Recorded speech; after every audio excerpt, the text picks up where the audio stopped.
Ebullient greetings. I'm your host, Jackie Bird of Jackie Bird Spiritual Wellness, your guide to stress and anxiety relief, mindfulness, awareness, self-care, self-love, and personal growth. Welcome and thank you for joining me as we roll with peace in mind. Today's riff is Our Personal Pathways, a talk with Victoria Platt. Victoria Platt is a Somatic Experiencing Practitioner, SEP, an Innerlight energy balancing and mindfulness therapist, a minister at Christ the Resurrected Church in Los Angeles, and a certified Anusara Yoga Facilitator. Her wellness business, iElevate Me, Inc., was created out of a spirit-driven urge to assist all bodies in remembering their minds, bodies, and spirits to experience more wholeness, joy, and liberation in their lives. Victoria's beginnings were as an actor, singer, and dancer in New York City, performing on stage, film, TV, commercials, print, voiceovers, etc. From the age of 6. She still moves in the realm of entertainment as she is called to do so. She found that the work she does as an artist and the work she does in wellness have strong and powerful common threads: self-awareness, transparency, courage, and a willingness to play and be curious. Blending the tools of somatics and mindfulness with the creative exercises of performing was an easeful jump, and her workshop, Uncovery, was created. Let's welcome Victoria Platt. You know, I got to piggyback on something that I call her Vic, but Victoria and I were talking about right before I pressed record. Aging has been on my mind a lot. I've been talking about it a lot because there is such a misnomer about aging. It's based on old mindsets. And these folks that are our elders right now, they're kicking butt. So we were just talking about Vic's mom, who's 86. Yeah. 86. And you told me she remembers everybody. Oh, she remembers everybody. She remembers everybody.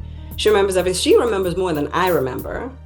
And she's still shopping at Forever 21. I love it. Yep. You know, there are people who have something to say about it. I don't. I love it. I think it's fabulous. Can you not dress like, no, please show more leg. Do your thing. That's right. You got the legs, show them. And the mentality of, oh, you shouldn't wear this because you're this age, or you shouldn't do this because you're this age. That is so antiquated. That's like my grandmother's generational way of thinking. We are here to bust that crap. That exactly.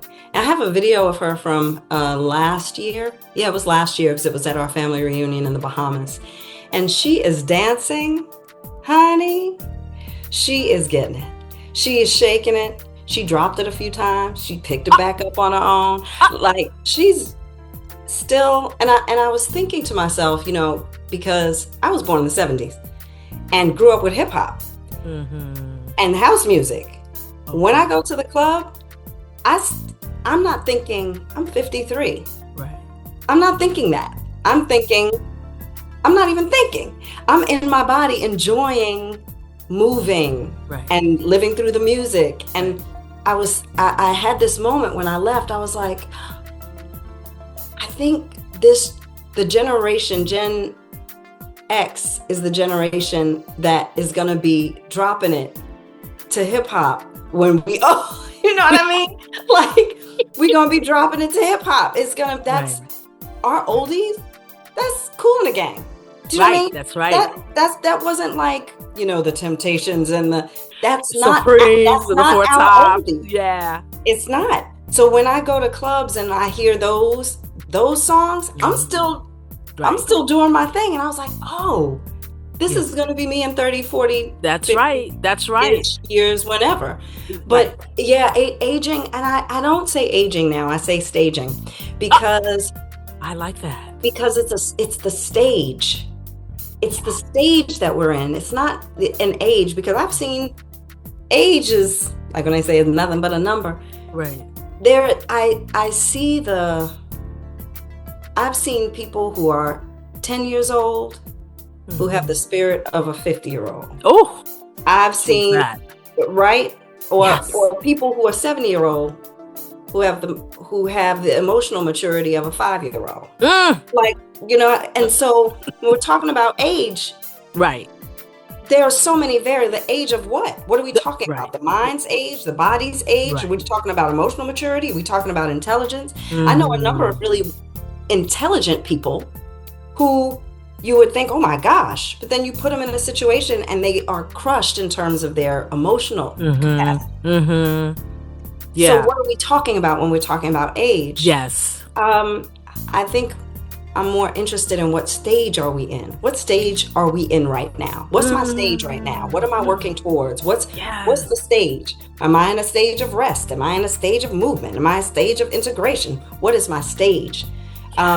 Which has nothing to do with age, because I was in a stage of integration when I was in my teens as well. So and they cycle. Yes, So- they do. Yes, they do. No. And that's some serious gems right there. Somebody else I know says level. When she has a birthday, she goes, I'm the such and such level. She doesn't go, I'm the such and such age. But what I'm loving about these conversations is that they are busting paradigms. They are, this is for the folks coming behind us. It's for us too. But the people coming behind us, hopefully they won't feel like, when they hit 40, their lives are over. It's kind of like 50 is when you are coming, especially as a woman, you can be coming into a whole new life. A lot of women divorce. They've been married for years and years and years. They've raised children. They divorce. Some of them start new careers. I mean, it's half a century is a new, as you said, stage. It is really exciting. It is. It is. And usually when you said, women that come into their 50s and, they might be getting divorced. I've been lucky enough to have 2 of those. Okay. In my 50s. Okay. Seriously. Like I'm, and I mention my age because one, it's to demystify it, because I know people they have these, and some people are like, oh yeah, you look 53, or they're like, oh, you don't. But what I'm interested in is, why do we even have conversations about what those things look like, seem like, act like, show up like, demonstrate, express, whatever, when vitality is vitality. And that's the key. That's the key. That's the key. And not just feeling vitality in your body, feeling vital in terms of the world. I'm still vital. Yes. What I offer, what I contribute is vital. The essence of me has not changed since I was a child. That piece of me is still there. Now, do I have moments of I look in the mirror and I go, I do it often. Also, I grew up in a business that this right here. That's right. That's and right. So I work with that. I work with it. I recognize you having a moment right now. Right. You're looking at these wrinkles. You're Right. looking at these creases. Right. You're looking at all these, Right. And then I say to myself, if those were in your brain, we would say you were getting smarter. It's so funny. You look in the mirror and you go, that wasn't there yesterday. That wasn't there. That wasn't there yesterday. Yes, and don't look at old pictures. Like, don't look at those, because you're torturing yourself. It's like, but I think being in this stage, because again, I love that, being in the stage of recognizing that life is ongoing and you're always in a state of becoming. If you can come to a place in your life where you understand you're in a state of becoming, it's not you're cooked and it's done and stick a fork in you. It's always a new discovery, a new phase. And what your body is going through is not necessarily a reflection of what's happening with your spirit and your soul. And you use the word vibrant, vitality, vital.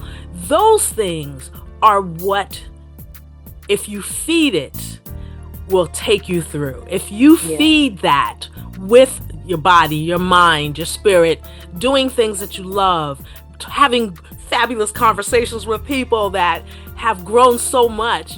You know, all of that is what helps to feed you. Reading great books, Yes. consuming good content, and not a Yeah. bunch of crap and bad news and all of that, because that just drags you down and just Yeah. like darkens your vibe. But if you look to be as vital, and that word I love so much, effervescent, because that's who you are at the core. Yeah.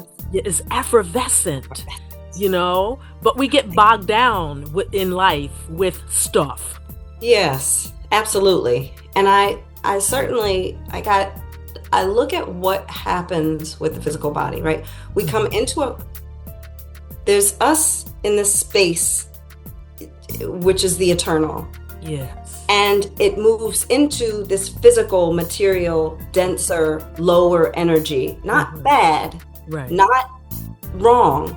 It's Right. just a denser material. That's the realm we chose to be in. Right. And so we move ourselves into this thing and we merge with it. And then as we move through time, we start to pull away from it. The pulling down of the physical body is gravity. That is this material realm starts to go, no, I want you to come back to me. You are Right. with the dust to dust. That is a drawing. It's a magnetism. The earth wants the body back. Right. And we start to do this. Yes. And this happened. So this Yes. happened because we've merged with it. And now it begins to separate again, which is why sometimes the body has a more difficult time. And it shows up in each of us very, very different. Yes. Is the pull back to the ground wants its pieces back, just like the Right. spirit wants its pieces back. They operate together and they come and they merge, and we have this thing, and then we do this, Right. and then we come back and we merge, and then we do this. And so when you talk about, yes, the body is doing this thing where it's possibly what we call, breaking down or becoming denser, moving back into the full body, the earth body, while the spirit starts to elevate even higher and higher and higher. That's the goal. I don't know that we as a culture or as humanity think of it in that way. We don't. We don't. But We don't. But when that was imparted to me was when I started when I'm in perimenopause right now. I have like, Wait till you hit menopause. baby, look, I thought I had it last year. I was going on month 11. Ooh. I was like, I see you. And then, bam, she came back. I said, now, you ought to be ashamed of yourself. But during this season, I've really been sensing into what are the conversations around perimenopause? What part of the conversations are rooted in the colonization of our female bodies and our divine feminine?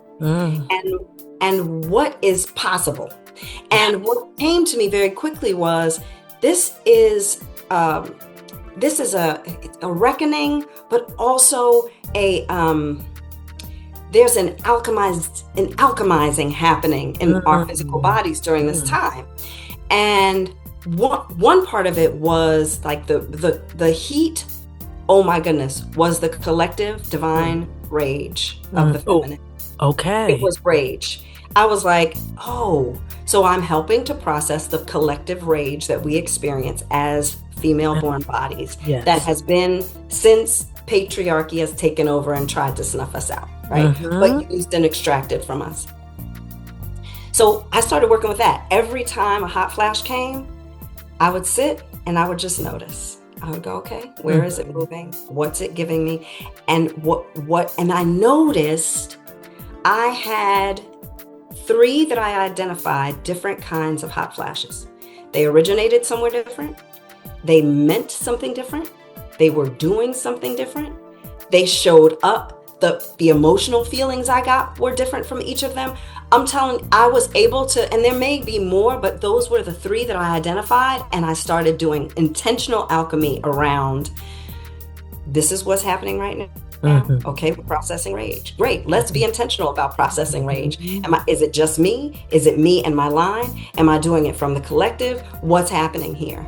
And then there was another one where there was a fire that was happening that was like the crone energy that was activating.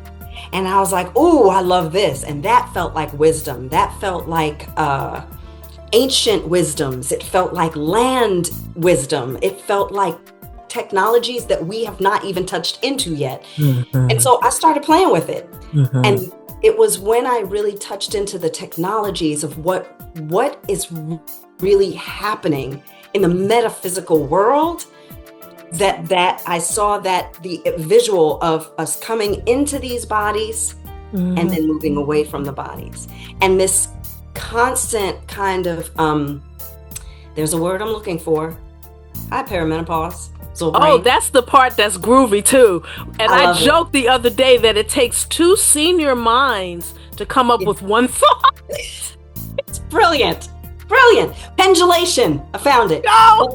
But the natural sort of pendulation of this expansion and a contraction and this expansion and contraction and how we experience it in our finite bodies, in the blip that we're here, but that we're still a part of this larger, and that when we see that, it demystifies some of the discord and discomfort that we have, and the disappointment or the feelings of loss and grief over the things that we now cannot do, because that's what we start to look at when we see older people, which is what oh gosh, it's so hard. Like I think I credit it to Beverly Johnson, the model. She said, getting old ain't for sissies. I think it was her who said it. That's who I remember it being, but who knows what I remember. But that there are things that you're losing in terms of the physical world and the material world, but we only really lose it because we have not we don't have space or placed value on the gems and the things that we mine during these stages. We don't value it in this culture. No, we don't. Of the world either. We don't. But I think because God is so right on in terms of what you're talking about. It's almost, at least in my experience, with some of the challenges that I've been having postmenopausal. When I hit 60, it kind of was like, oh, honey, you ain't seen nothing yet. Now we get ready to go into full drive. Yeah. I mean, where you're feeling these things and you're going, oh, crap, I didn't used to feel like that. But if you can, like the conversations I have with myself is, okay, this is happening. Why? It's not just the science or the rhetoric that surrounds it, because let's face it, they don't really know what's happening with us. They can tell us, oh, well, your hormones are fleeting and, you're losing this and that. But I found myself thinking one day, I said, okay, women have been experiencing this for millennia.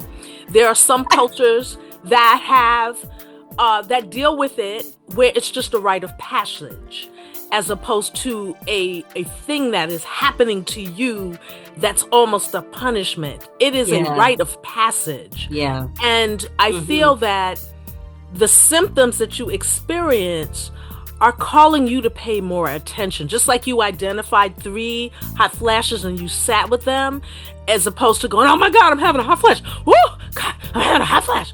Instead of it being a thing that's happening, it's occurring. There is a purpose. There is purpose to it. It's not just this thing you're afflicted with. And as you're moving through it, it's to be able to make peace with it, be able to sit with it as you did, sit with it and not freak out. And that's sometimes challenging because depending on the severity and the different types of symptoms, I am glad at least they have figured out that there are dozens and dozens and dozens of symptoms that go along with postmenopause.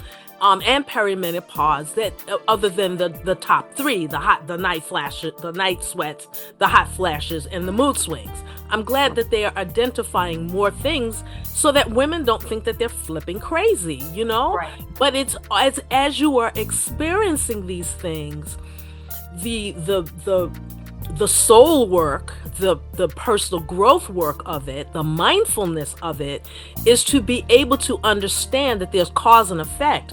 You may have hot flashes more often under stress, more often when a person may trigger it and you don't even realize it. So it's a time, a season, to really get in touch with yourself.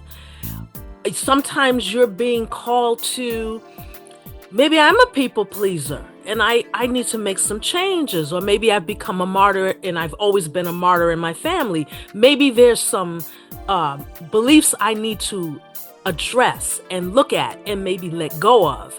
All of these groovy things are happening while your body is feeling like a freaking volcano. You know, you're being called to attention.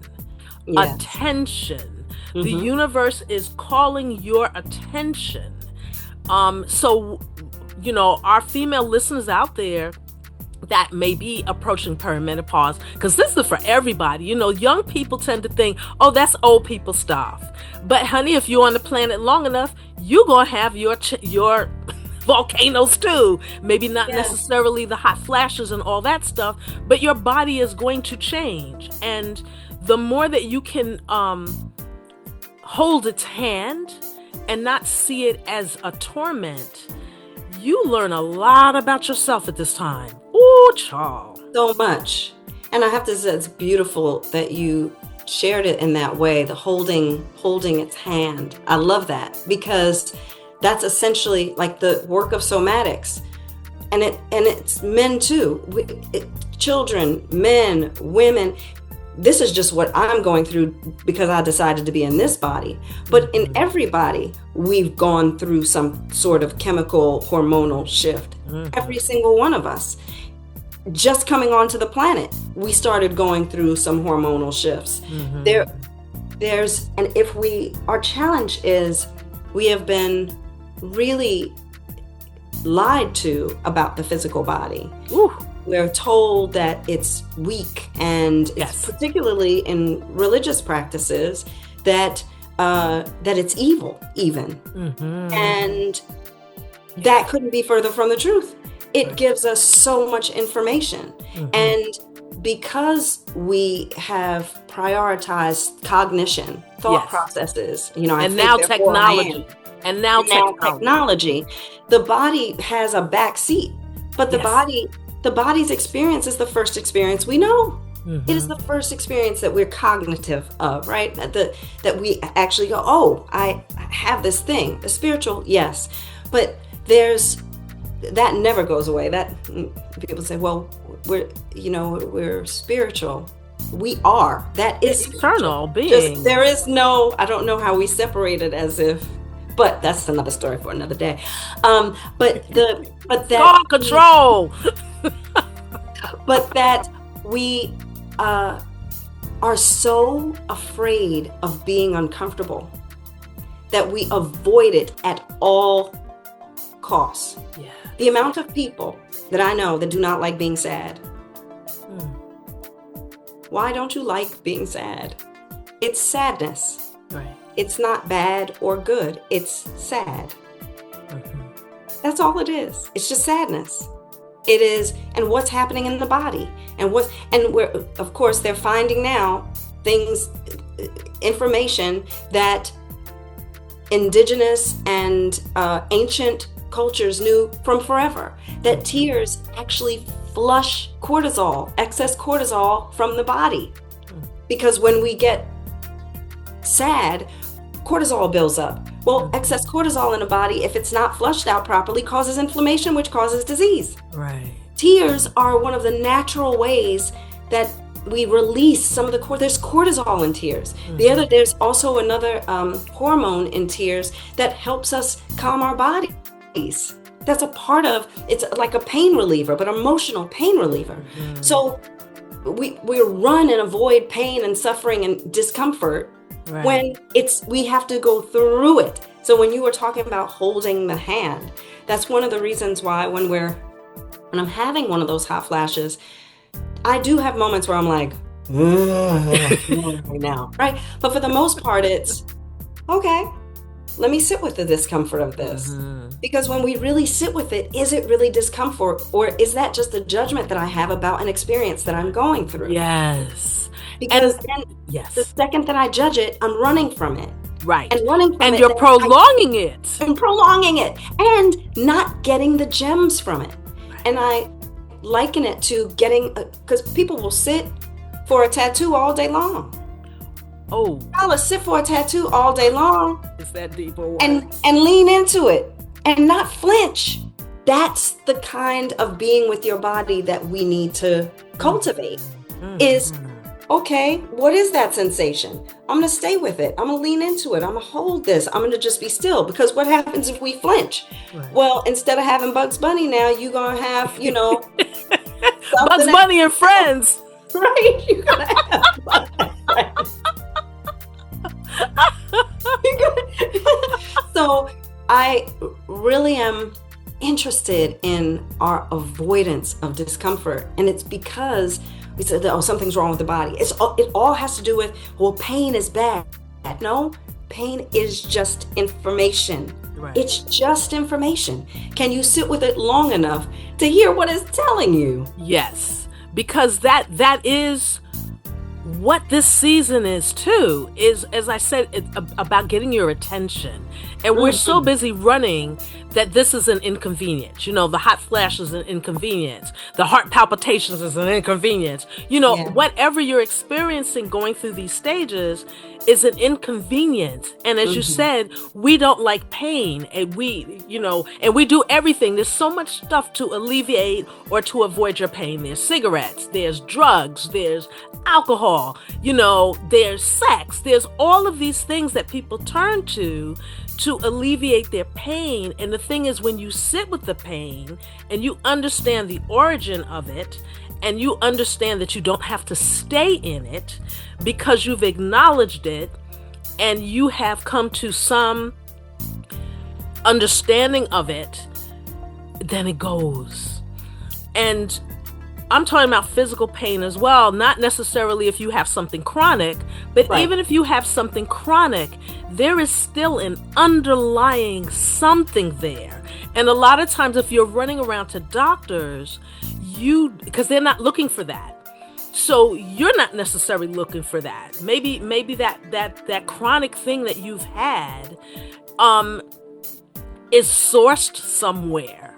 Maybe it's sourced in your mind. Maybe you expect that. I know somebody that he expects to be broken down, and thus he is. He's like, you're old. What do you expect to have happen? What do you expect? And that is what most of us do. We're like going down these conveyor belts of just stuff and information that you've been given that you've taken to be true. And if you don't stop to look at it, and why have I accepted this to be truth? Why is it truth for me? Does it need to be truth for me? I don't like how this feels. Is there an alternative? That's what some of these elements show up to bring your attention to, including hot flashes. Including hot flashes. For me, I had the interesting ones. I had rages.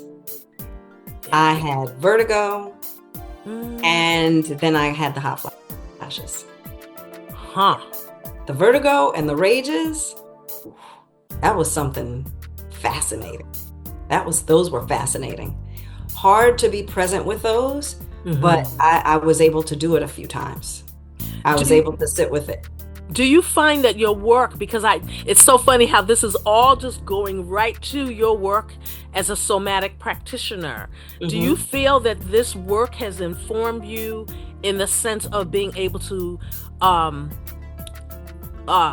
surf or sail with what is occurring in your body right now? Absolutely. The somatic work and being a performer. We're so used to exploration. We, as actors and performers, we lean into pain, right? We lean into it. Oh my God. I mean, and some of us lean into it in life too. We needed some guidance on those things, which you gave me a few times, and I was very grateful. But we're used to, as you said, surfing and sailing with emotions. That's what we're looking for as actors. What the somatics added was an observatory perspective on the experience of it. So when I have a physical moment or even an emotional moment that is unpleasant, I don't call it bad or good, it's unpleasant, I can be with it. Right. I can watch it. I can sit with it. Like you said, hold its hand, right? And I'm able to be more curious rather than judgmental. And one of the keys is saying, I am experiencing this instead of I am this. I am not sad. I am feeling sad. That is huge. That is huge. Yeah. Being able to make that distinction of I am not this that I'm feeling. I am just experiencing this. That's a big one, man. Yes, it's huge. And so what I'll say is, okay, I'm sensing this fire in my bones right now. I'm sensing the fire in my bones. Where's the fire in my bones going? Let's look at it. And it gives space. So if I have space from it, then I'm not identifying as it. If I'm identifying as it, it's holding me. It is in control. But if I can have space with it and observe it, now I have distance. The distance allows me to see it from other perspectives. Same with feeling. I'm sad. No, I'm not sad. I'm feeling sad. Where am I feeling the sadness? Because it's not my whole body that's feeling sad. You know what? I'm feeling the sadness in this place. Okay, well, what's it doing? Same with thoughts, because this is one of the things that when I work with couples, I say, well, she said this or he did that. So we start off by saying, the story I'm telling myself about this is this. This is the story, because it puts it outside of you instead of making it an identity. Yes, and it also keeps it from blaming, so that the person that's sitting there doesn't hear it like you, but they hear it from your perspective, and they can better join into the discussion because you're not pointing fingers at them. Yes. You're taking responsibility for how you are feeling. For how you, exactly, what your filters are, your perspectives are, preconceived ideas, traumas, past, all of these things that come into it. This is the story I'm telling myself. This is how it feels inside my body, which leaves space for, I don't know if that's how it is or not. But this is how I'm experiencing it. And so I get to have space from it. I get to actually first move it out of myself to have space from it. And that space then allows me to look at it from an observatory perspective as a witness, and with a little bit more objectivity, rather than being in it and identifying with it and it coming out as this is what it's so. Right. Because most of us don't know. We have not been curious about our own patterns and our own how we operate. What does this body, mind, heart do in all these various situations? And I will say, like something you shared a few minutes ago, I think ties into this as well, is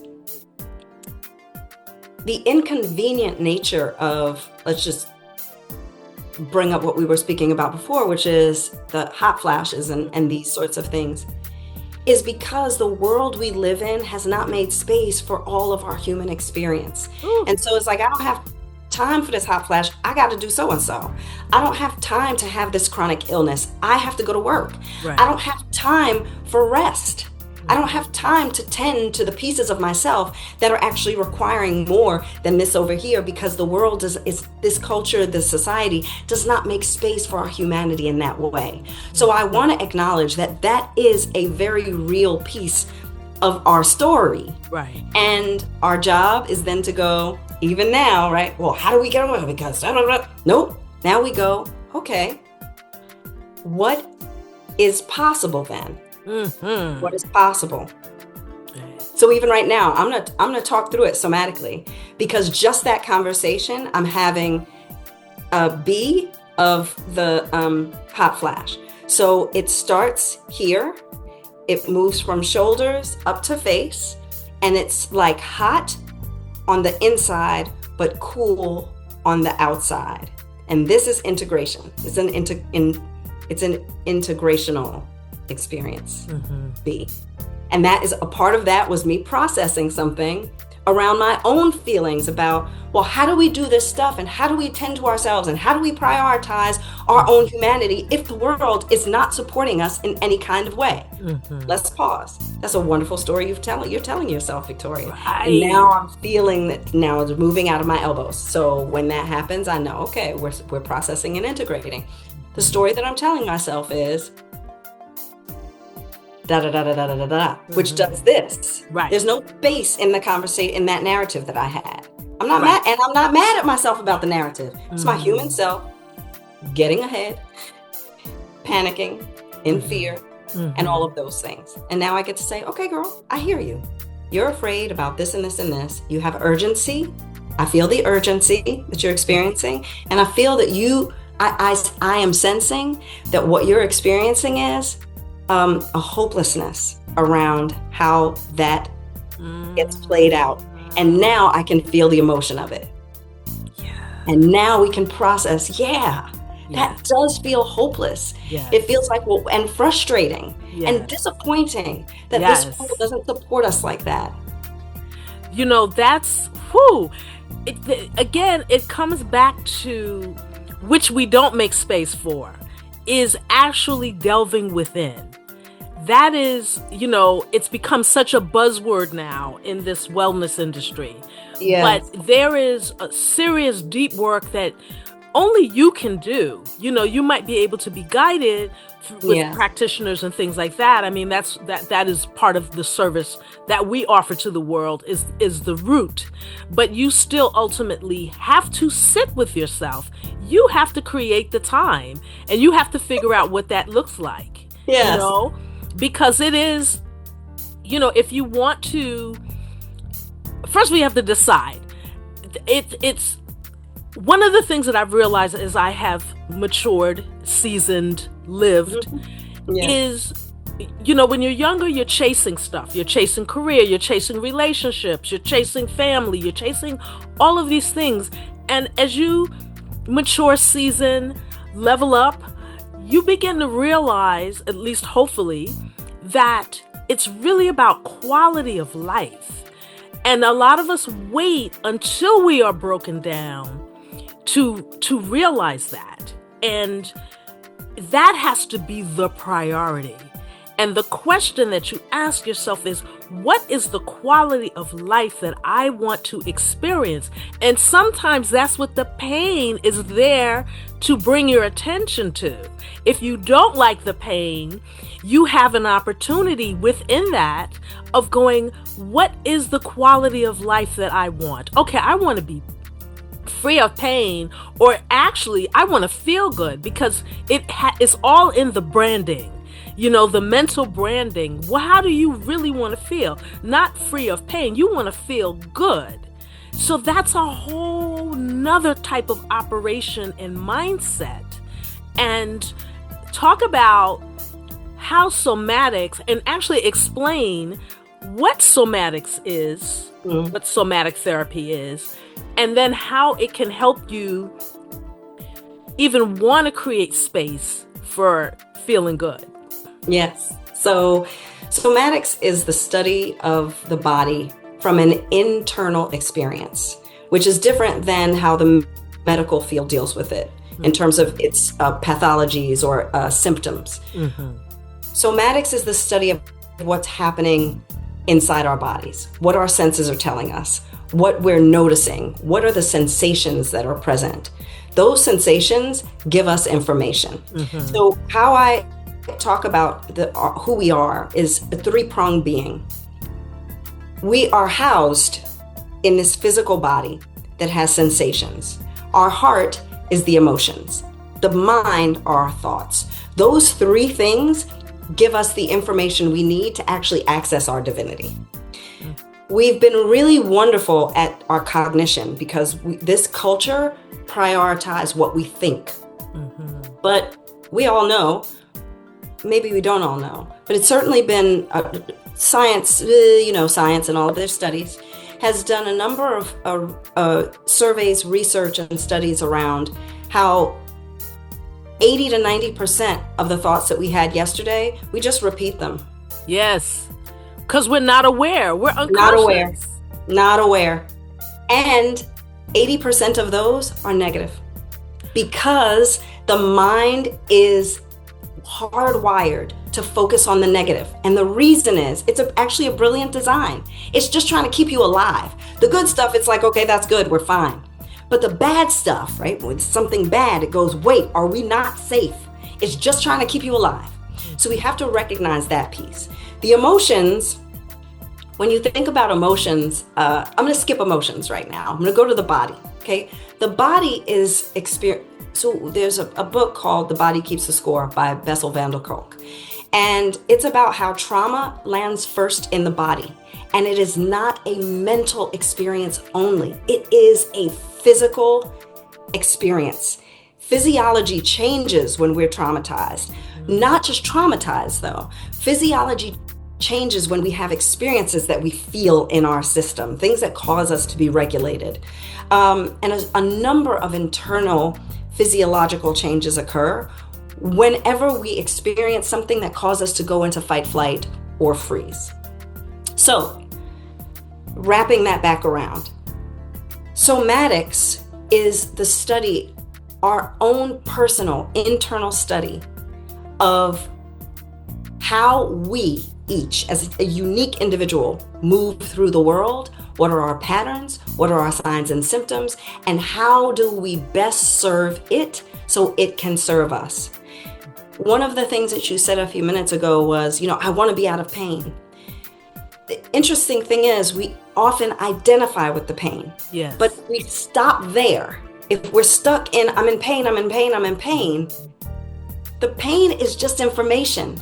Right. If you stay stuck in information without going, well, what do I do with the information? Because knowing how to make $1 out of 15 cents ain't gonna help you make $1 out of 15 cents. You actually have to do something with the information that you have.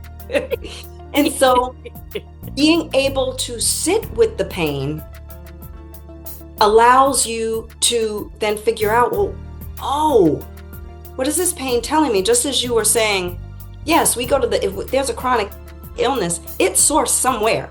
While you're going to the doctor and getting your medication and getting your treatment, there's also work you have to do on your own. Yes. So yes. Pain, whether it's emotional or physical, we each have a responsibility to ourselves, right? And so emotional pain, yes, I can go to a therapist, absolutely. But it is still on me to take the time that I need to sit with those pieces of discomfort, of suffering, of emotional pain, and go, where is this originating? Where did this come from? And somatics allows us, the first thing it allows us to do is build the capacity to sit with it. Very hard for many of us to just sit with discomfort. Forget pain, just discomfort, right? I'm sad. Right? How many people, at a funeral even, I've seen people, no, it's okay, I'm fine. It's a funeral, by God, please. Right. You're Lean allowed. in to the grief. Right. Do it. We have to be able to build temperance around sitting with what that means. The collective, right? What does it look like? And what happens inside my body thinking people think this thing? Because what does that mean, right? That's one piece. There's another piece of, how do I feel about my own grief? We're just using grief as a whatever. How do I feel about my own grief? Yeah. Do I think it makes me weak? Right. Do I think it makes me look like I'm not handling it? Right. Do I look like I'm being indulgent? Right. What does that look like? Yes. You know? Check. Check. Yes. And then, are those rooted in truth? So now we've paused and we're building capacity, but then it gives us a space to observe. So it builds the space and capacity, then also gives us space between the thing and ourselves. And then that allows us to look at it. Right. Non-judgment. And get, thanks Zoom for the thumbs up. I'm like, what the heck is that? Because it happened one other time, and I'm like, I didn't touch that. So what is cosigns? It cosigns sometimes, and I just let it. Okay, because I'm like, well, okay. It does fun things, but then once we have space, it gives us the somatics. Then allows us to get curious about it and go, okay, well, what is this? What is it telling me? Now I can pause and notice. I can track where that sensation is going, and I can look at it, and maybe an image will come to my mind. Maybe a memory will come. Maybe an emotion will come that's been locked up somewhere in here that now is cracked open. And now I've got all that extra energy, all that extra chi and life force that I didn't have before, because that was something from 1978 when my bike got stolen and I got in trouble and this and this and that, and it reminded me of this thing. And I've pulled that all the way into now. Now, retroactively, I just got healed. Yes. And the thing is, you are basically a temple of history. Your body carries history. Yeah. And this work sounds like it's an excavation. You're excavating, you're being an archaeologist on yourself. You're being a spiritual archaeologist, and you end up unearthing things, like you said, that might have happened in 1978 if you were born then, if you were around at that time, or whatever time is applicable to you. You end up going, oh my God, that buried memory has been triggering me throughout my life, and now I can let go of it. Yes. Now it holds no power over me. So I have a question for you now in terms of the somatic, because you've kind of given us an overview in terms of philosophy. What exactly happens when someone goes to somatic therapy with you? Is it physical? Is it any kind of physical movement? Is it take it away? Yes.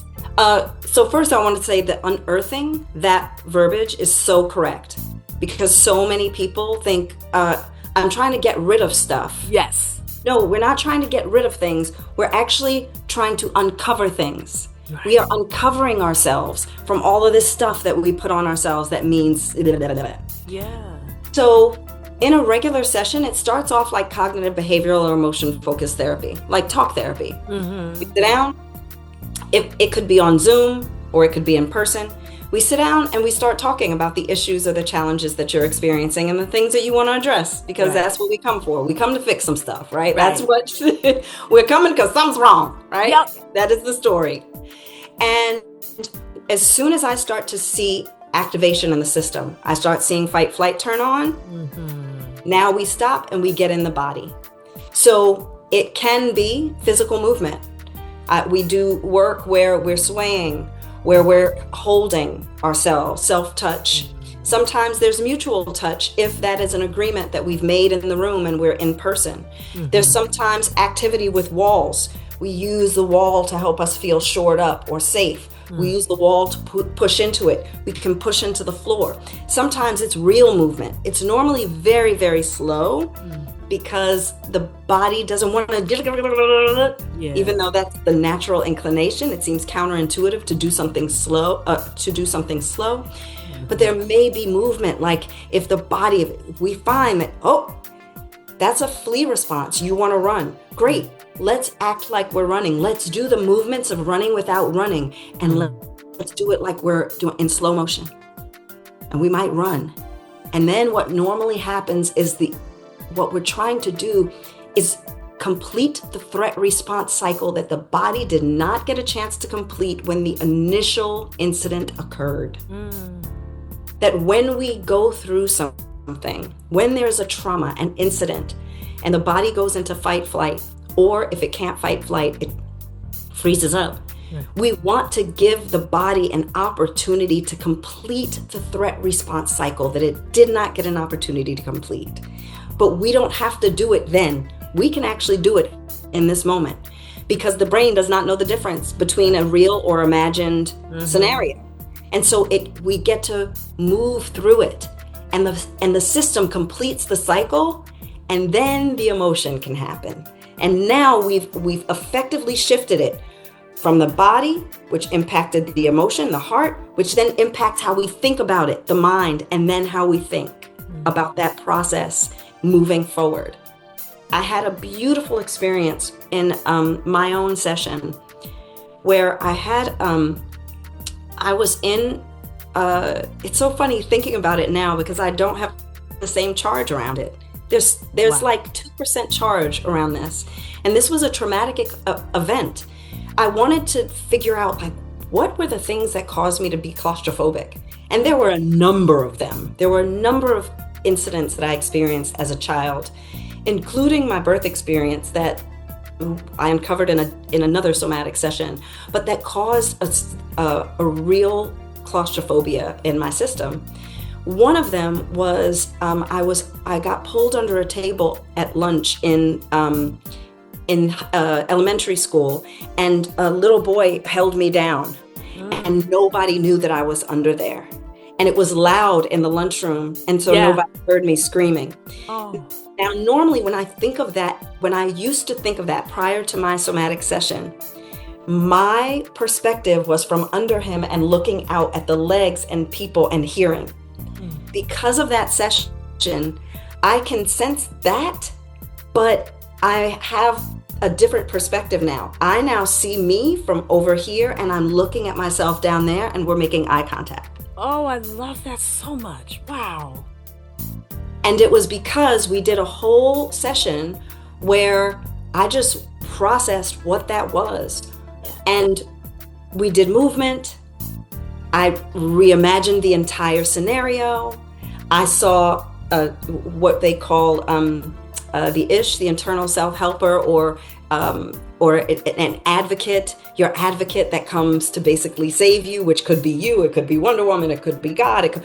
And now that when I think about that moment, I don't get you think about things that happened in your history and you still get the squeeze. Yeah, because in your mind, you're still there. You're still experiencing it. And it's not just your mind, it's also in your body. Right. That's why you get the squeeze in the body. Is there's still a piece of you that's stuck on that timeline way back there.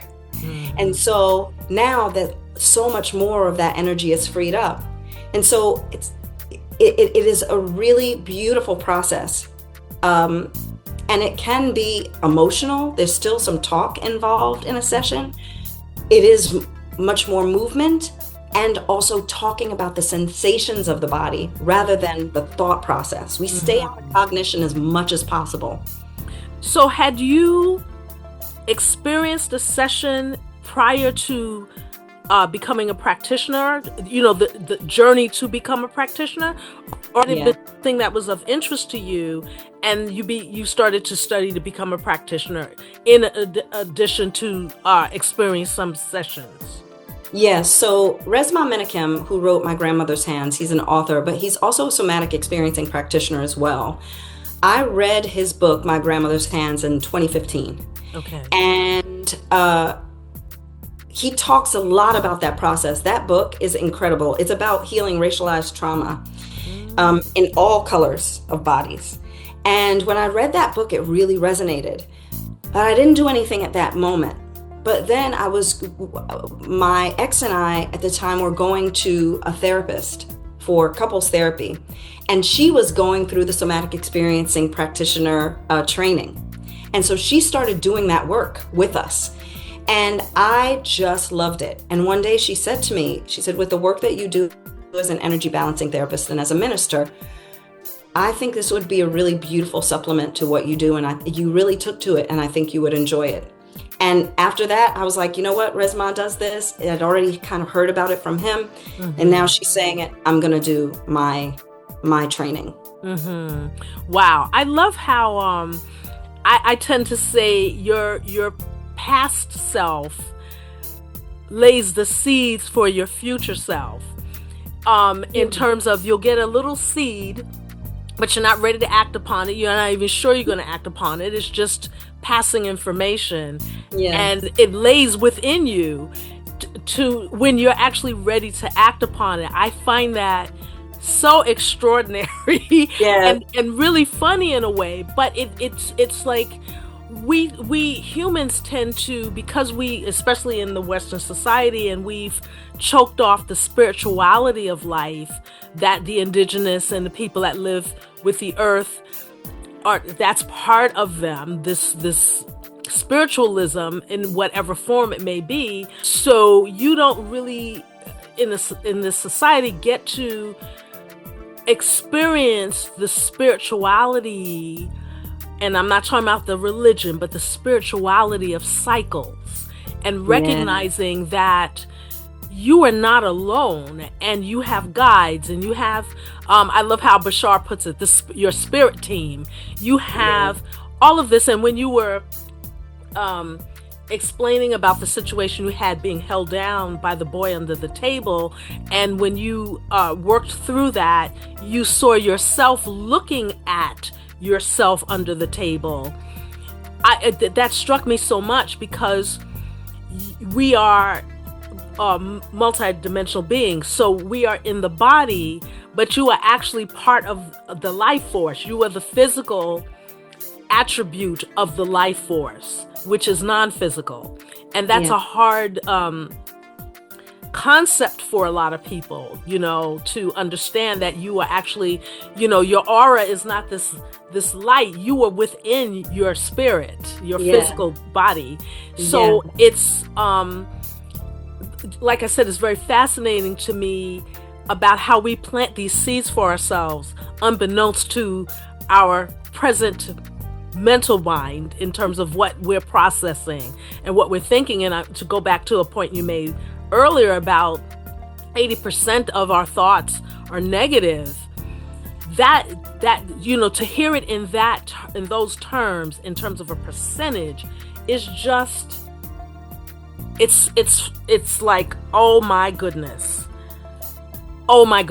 and we are so afraid of the things that we can't control, about the wars going on, and politics and stuff that we may or may not be able to do anything about. The world that is the most amazing thing is you, and if you can get a better insight into you find that your world, doesn't mean that stuff doesn't happen that you don't like, but your processing of it can be more fluid, because you talked about like things that you get stuck, the judgment, the I don't want this to be happening right now. That's all judging, as opposed to, as you said earlier, sitting with it, because it is information. Mm-hmm. And I don't know if anybody's ever been in a car accident, right, where you get hit from behind. If you see it and you brace, your injuries are worse. It's that we don't brace. It's when we brace and we harden against it, we get more injuries. We have to be able to absorb and move and be flexible, and, like you said, fluid. Mm-hmm. As life moves, we move too. I love when people say, we got to get out in nature. Darling, you are nature. You have an ebb and flow. You are also a reed in the wind, right? Life happens to us. We're the only ones that have an opinion about it. The only ones that have an opinion about it. I like that. A lawnmower comes and cuts down grass. The grass is not going, oh, the lawnmower. Right. Maybe it is. But even animals, and there's their level of consciousness. They have levels of consciousness that we probably don't know or understand. Mm-hmm. But they certainly have not moved away from their cycles of naturalness. Right. They still honor their cycles. They have not changed that. We have. Right. We go, oh no, we're pushing against this. Like I even look at this wall with all of these things that we've made out of things that are so far from what the original thing was. And I wonder how we get back to ancient wisdoms, how we get back to moving with earth, moving with water, moving with air, moving with fire, without, no, yes, it is challenging. Animals get swept away just like we do in a flood. Right. And of course, they tend to know it's coming. They know what's coming. We don't. We do not. They freaking run to higher ground, while we're like, oh. Yeah. But that's also because we've gotten so far away from, what you were talking about is our ability to see our cycles and patterns. What are our natural patterns and cycles? What are our the ways that we are natural? When we look at, we've done it with so many other things. We've done it with the planets, and we've done it with the trees, and we've done it with the seasons. But we couldn't tell you our seasons. I have seasons. Talk about perimenopause again. I have cycles where I have hot flashes and cycles where I don't. And I've been able to map them. I know when they're coming normally. I've got about a week, what do you call that thing? Yep, bye word, bye. You'll be back. Bring something good back when you come. But there's like a window of a week that I go, they're coming somewhere during this week. And I'll have them for about 2 weeks. And then they'll be gone. See, but again, we're talking about being an observer. Yes. It's like we tend to be consumers. We're consumers of stuff. We're consumers of content. We are just consumers. And you really, if you want more agency in your life, you have to become more of an observer. Yes. Because then you have more information. You have access to more information. I'm not talking about, AI or Google or any of that crap. I'm talking about internal information where somebody may go, how do you know that? And you just say, I just know. And it doesn't matter whether the person agrees with you or not. You are so in tune with yourself to know that your inner guidance knows everything. And if you can tap into that on a more frequent basis, on a more conscious basis, that you will not only see the flood coming, but you'll listen to your inner self when it says you need to leave now, when it could be weeks in advance. Yes. Yes. Yeah. So I teach yoga as well. I'm a yoga facilitator, and I've blended the somatics with the yoga. And one of the things I used to say even before I was working on somatics, because I think there was something that I knew about the body, that there was a different knowing. I was like, there's something about this thing. First of all, if God made it, it must be brilliant and magical and genius. It just must be. Yeah. We're just not understanding it. Yeah. Right? And we're not honoring it. Not honoring it. And in my yoga classes, I heard myself say one day, what's happening in your bodies? And, I'm talking them through this yoga practice. And then I heard myself say, because one day I believe we are going to know ourselves so well that we'll be able to walk into the doctor's office and say, the fascia on my left side is tight. My fifth vertebra is a little out of place. And I have some swelling in my right ankle around this particular muscle. So that then the doctor can go, okay, great. Let's corroborate that and then figure out what we're going to do. But how is that not possible? This is my earth. This is my earth. Earth, your heaven. Heaven, my sun, my moon. That's right. It is just it's I'm kind of stepping aside a little bit, but then I do that. I think what is occurring in the world right now, and I've been talking a lot about this in my social media, is we feel like we're helpless watchers of what's occurring. And to understand that what's occurring has been occurring on this planet for as long as we've been keeping records. What is more prevalent is the amount of information we receive, the way that we receive the information.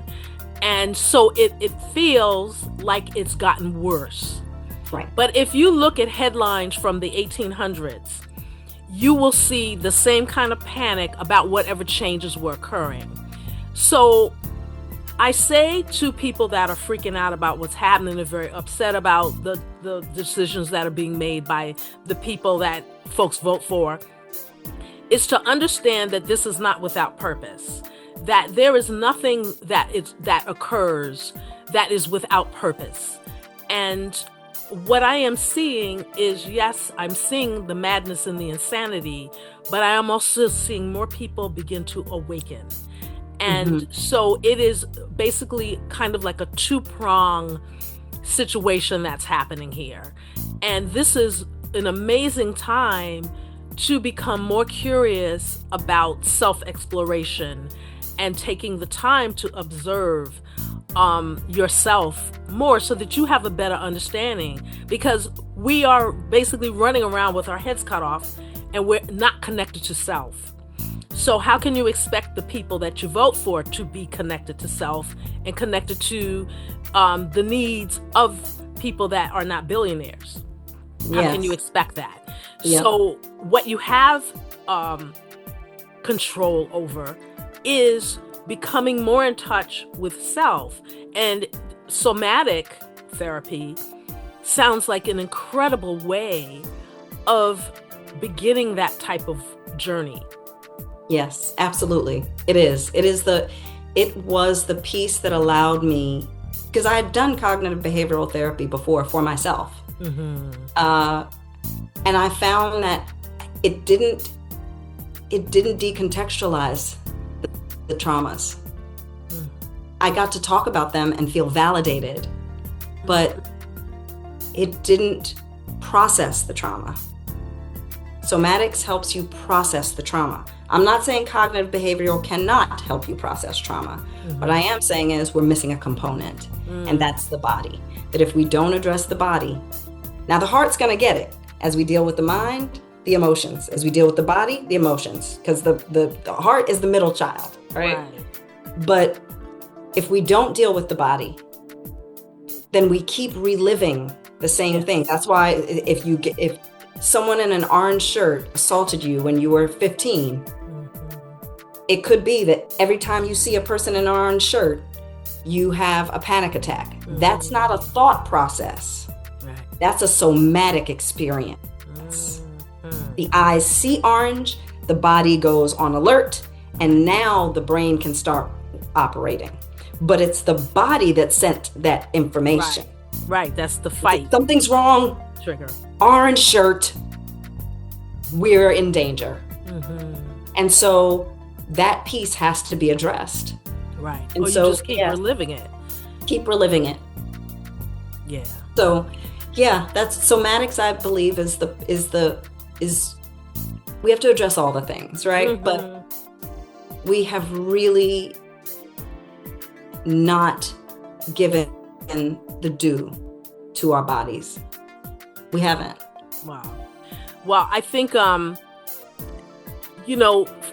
for people that are looking to make changes, look into somatic therapy.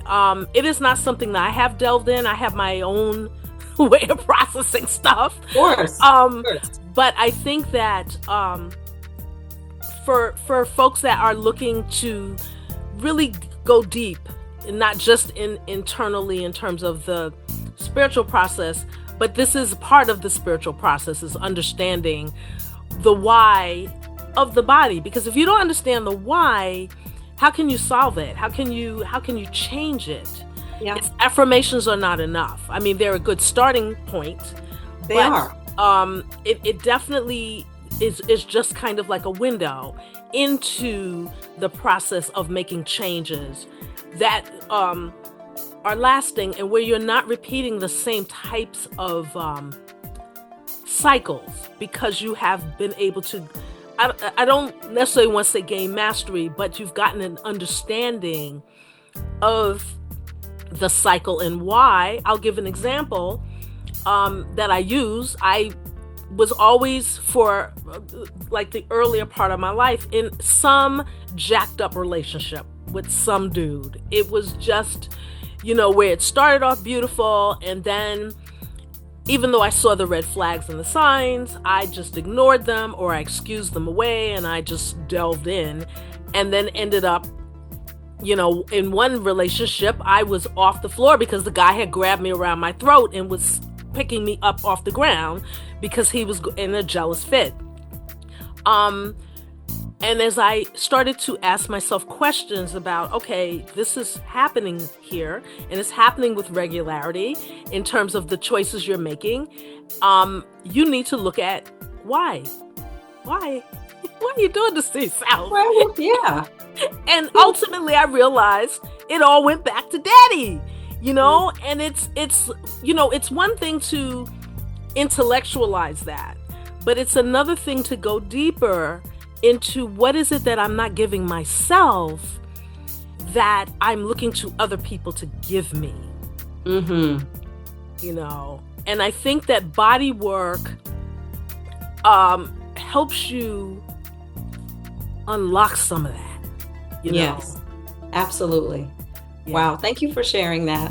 Oh, I feel that the things that I've experienced in my life are not just for me, they're also for me to share, so that somebody hears it and they go, ooh, I recognize that. Yeah, something feel resonant there. Yeah, I get that, because I'm doing that right now. Right. And know that you don't have to be held hostage to it, that you can break the cycle. That's right. And that you don't necessarily have to spend years and years and years to do it. Yes. It's the recognition and the light being shown on it, and you being able to go, oh, that part, like what you talked about with the experience under the table. You can point to that and go, oh boy, that's been responsible for a laundry list of reactions I've had in my life. Yes. That I no longer have to have. Yes. Wow. And also, and I want to be clear, because I would imagine people may be wondering, well, are you healed of claustrophobia? And I'll say, I experience it still. I just experience it in a different way. And I have more presence when I'm experiencing it. So I can be present with the fear. And I have more presence and embodiment in terms of, you are not dying, Victoria. Okay. Your body feels like it is, but you are not. And so there's a difference in how I respond to it. And it actually has changed relationships, because that situation caused me to have some challenges in relationships, because there were things that I was like, yeah, that ain't happening. And then that ain't happening. Too close. Even with my child, who, when she was a baby, would sleep on my chest, and I would have panic attacks. Wow. Yeah, have straight up panic attacks. Victoria, this is a 10-pound human. You can breathe. Didn't matter. Now, her big 11-year-old self can lay on me and just, and I'm like, ugh. And I'll have a moment. I'll go, okay, feeling some tightness in my chest. She'll go, Mom, you experiencing claustrophobia? I go, yeah, a little bit. She'll go, okay. Do you want to She has move? the nerve to be aware of what's happening. Because I've taught her too. Okay. Like, yeah, we don't run from the discomfort. Now, if I'm really in danger or something, absolutely. We want that fight flight to kick in. We want to be able to save ourselves, take care of ourselves, get ourselves out of danger. But when it's something like that, no, we're gonna sit here with it. We're gonna sit here with it, and we're gonna process some more, right? Because it is an uncovery. It's uncovering. This is the name of the workshop that I do. I do a once a month workshop where we do somatic practices to uncover what are the things that have been put on us so that we can't find ourselves. The excavation, the unearthing. We're under there somewhere, but it's going to take a lot because things have been piling on top of us. It's society, it's our family, it's our own expectations, work and school, and all of these things, religion, and all of that. And it's just piled on top of us, and we're going. So with each time that we process, more and more and we have more and more space under there. Right, and you can breathe. What we eventually want to feel is expansive, even in the midst of challenges. Like, okay, going through a difficult time right now, but I am feeling really expansive. I'm feeling something you said earlier. There's even, I'm going to forget it, but there's something about being able to really even enjoy the unpleasant moments of our lives. It's a big, like, I think about a month ago, I had written, I haven't recorded it yet, but I had written some realizations I had come to about myself. And actually, it was prompted by an interview that I did, that I was being interviewed, and it was a question that the host asked at the end. And it took a moment, to go, okay, this is what she said, now how do I answer it? But actually, it was pretty instantaneous. It felt like it took a while, but I think I just put it out there immediately. And I realized, when I thought about it later and got a good laugh at myself about how I said it, I realized that we don't. Well, the realization was, Bird, you've been through a lot of, and you have not given yourself credit at the different stages that you've spent. You haven't given yourself enough credit to acknowledge those phases of yourself that have dealt with that situation and that experience. And when I came to that realization, I ended up writing a piece, and I was crying as I wrote it, because it was this it was like all my previous selves were like rejoicing, and God dog it, the girl finally realized what we've done, Low clap. She's finally getting it.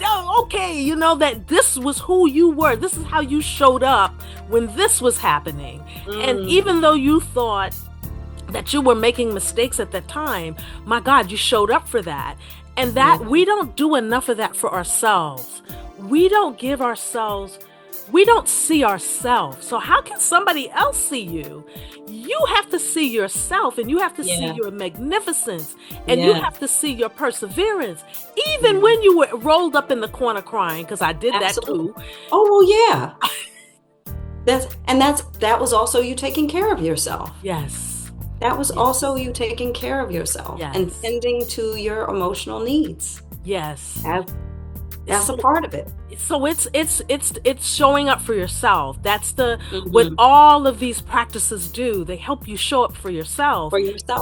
And so on that note, how do people find you? How do people book you? What they need to do to get you? What they need to do. So I'm at, so you can come to my website. I am at www.iElevateMe.com. And you just send me an email. Say I want to schedule a session. I have my weekly somatic yoga practice online. It's donation only. And that's on Mondays and Fridays at 10:30 Central. So you send me an email. You say, I want to get on that yoga list. I put you on the list. You get the link and you come whenever you want.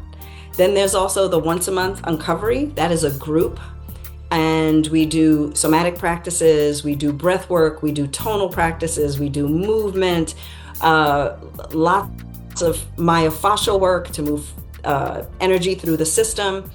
I even incorporate some Kundalini yoga practices in that, because Kundalini is a great way to move energy. And then we do group energy balancing. We do some talking about the somatic practices.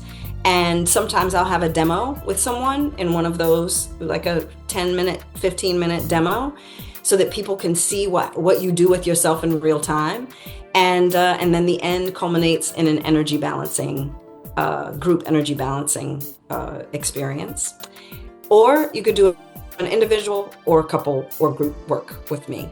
And I take children and adults. And yeah, there's a lot. There's a lot to do. Well, if people reach out to you, they'll find out everything. I have to say this though, beside a huge thank you, is and I might have said this like at another point in time in another interview, but what I'm always so honored to catch up with people that I've known at different points in my life, and even though our journeys were separate for a while, we come back together, and I'm always in I don't know if awe is the right word, just like a little kid, just always so giddy, just delighted. Yeah, just to see the blossoming of people that I met when I was in my 20s and 30s, and to see how they blossom and have come into their own.